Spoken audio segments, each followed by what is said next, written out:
Hello, my name's Donna. Welcome back to Redirect Yourself. Or welcome if this is your first visit here. So, if you've watched previous videos, then you've seen the video on where our feelings come from, which means then that you know that your feelings come from your thoughts.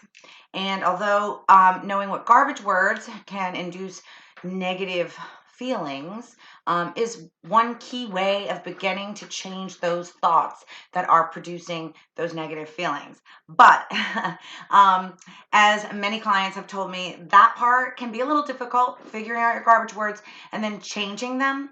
But there's also some patterns of thinking that can lead to negativity as well. So what we want to do, of course, is eliminate as much of our thinking that produces unnecessary negative emotions, correct? So we can be a little happier. So sometimes it can be difficult when we're in our heads and we're thinking things.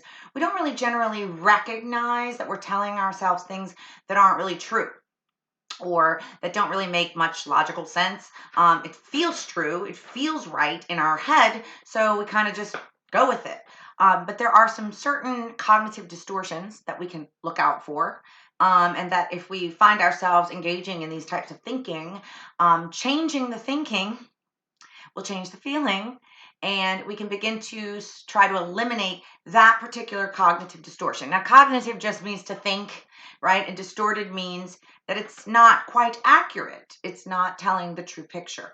So I don't know if I can get this all in one video, but I'm going to try. So let me just go through them, and then when we need to pause, we will. So all or nothing thinking. It's also known as black and white thinking. You see things as either or, black and white, one extreme or the other, all or nothing. So example would be you have a performance and it's not quite perfect, so you see yourself as a complete failure. That would be black and white. Either I have to be perfect or I'm a failure, rather than giving a great performance, but not perfect, right? And it doesn't just apply to that, obviously, that applies to anything.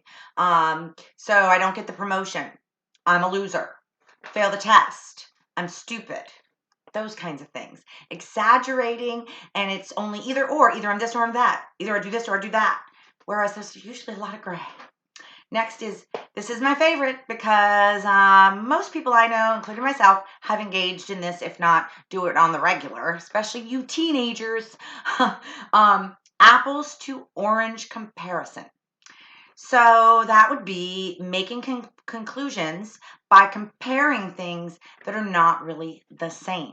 So you would not compare an apple to an orange, right? That apple's better than that orange. But really, that is what we're doing if we compare ourselves to anyone else. Because I promise you, anytime that you have compared yourself to anyone else, you have come up with an evaluation where you're either superior or inferior. I doubt you've had plenty times where you've done that and come up with, ooh, we're exactly equal. Doesn't work that way. And the reason is because no two people are alike. No two people are alike. You cannot compare yourself to anybody else on the planet because it's not a fair comparison, because you've got two different genetic makeups. There is no way to validate a comparison of yourself to someone else, but we do it all the time, right? And we end up feeling either better than or less than. So really, the best comparison is you to yourself. So how was I last week? How was I last year? How was I in this relationship versus that relationship? That is a fair comparison to see if you are improving, if you are getting better, becoming your best self, if you are feeling happier or better or more fulfilled. That is a fair comparison, but you to someone else is not. Disqualifying the positive.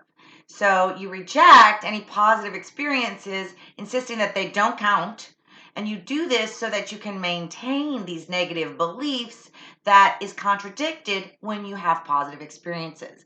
So that might look like, okay, I'm stupid. That's my belief, I'm stupid. So then every time I fail a test, or I don't do well on a test, or I don't do something right, or I don't do something perfectly, I can say, see, yep, I'm stupid. I knew it, I'm stupid. And then what happens is this, I disqualify the positive. So I get an A on a test, I don't even notice it.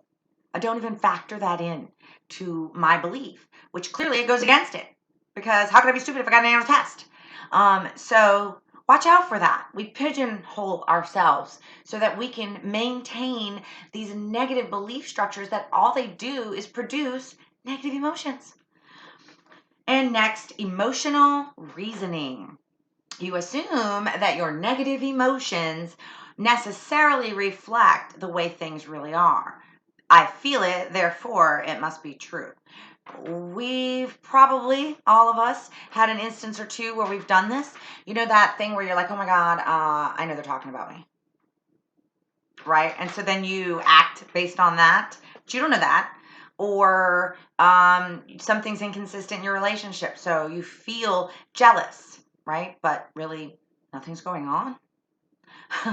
So many times we reason that the experience must be the way that we think it is because of how we feel.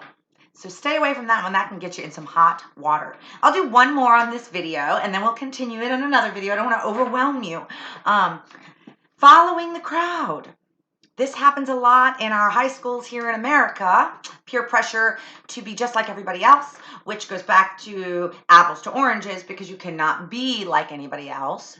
And fitting in with them does not make you like them. Changing yourself to fit in with them means you're simply being inauthentic. So following the crowd, you adopt a certain attitude because people you know have the same attitude.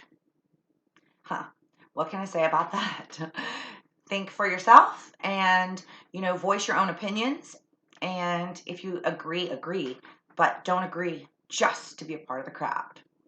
All right, so comments on any of these videos are welcome, you guys. If they're helping you, if there's something specific that you would like me to talk about, I would be happy to share it. The goal here is just to help people get happier on a day-to-day basis.